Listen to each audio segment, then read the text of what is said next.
What's up, everyone? What's going on? It's Lugo back again with Fat to Fit day 134.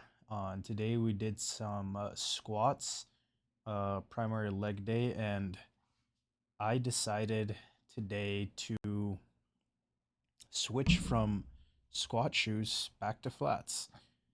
Not my smartest idea, considering that this is some of the heaviest that I've gone in a while, but I figured that there shouldn't be that much of a difference from you know, a heeled squat versus a flat barefoot squat, and then it would be a better position and probably have less stress on my knees, so it shouldn't be that much of a difference. And I think that I was right, because he looked really good, like really good. Probably the best squat position I've had in a minute.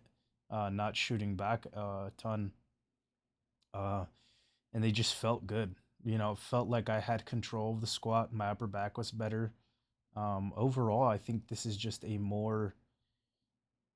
better squat like than I've been doing in heels. So I think that yeah, moving forward, I'll probably be doing my squats and flats again, which kind of sucks because I did shell out a pretty penny for those tier squat shoes, but flats just feel better. I feel better pressure through my foot.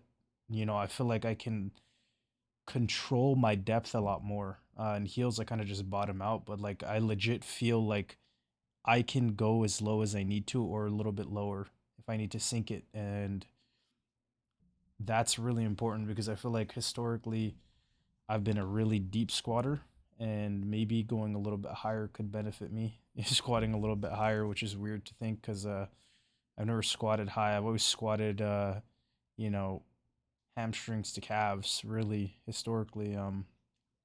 So knowing that I can maybe cut that a little bit and get a little bit more out of my squat and keep tension feels really good. So we're gonna be moving forward with it, probably pushing all my days and even all my accessories to flats. And I want to say that this isn't just a random switch. Like I'm just completely switching from heels to flats and haven't been doing anything because I think the most important thing that I have been doing for my squat is doing the third world squat, which is just sitting at the bottom of a squat for 5 minutes every day for I think about a month now, or maybe even longer, which is I feel like improved my squat mobility and improved my dorsiflexion. And I just spend 5 minutes at the bottom of a squat every day, um, after training, and just it's improved my mobility drastically, and it's minimal effort. Um, and I think that that's a very important thing to note that I'm just not switching. I feel like I was getting too much dorsiflexion out of heels, to the point where I was starting to get knee pain because my knees were traveling too far forward, in my squat position. So I kind of am just correcting that and doing my best to uh, you know make them not travel as far forward.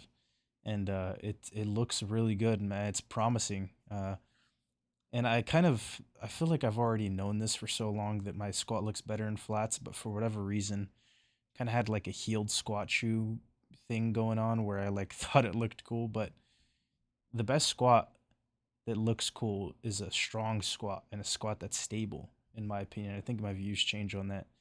And I feel like for the last few years, I've kind of just done ineffective squat training, because I wanted to use heels for whatever reason. But my squat looks and feels has always felt better with, you know, flats, which is something that I'm coming back around to. And I think that I can actually build a very good squat moving forward with what I know now about, training and, flats, switching back to flats. And I feel like all my accessory training is coming together in a way that's just benefiting my squat massively, and not pushing my deadlift as much as I used to, because I feel like that definitely displaced a lot of fatigue into my squat where I was pushing my deadlift too much and kind of suffering. But I kind of need to replace that energy into squats because they're always been my weakest lift.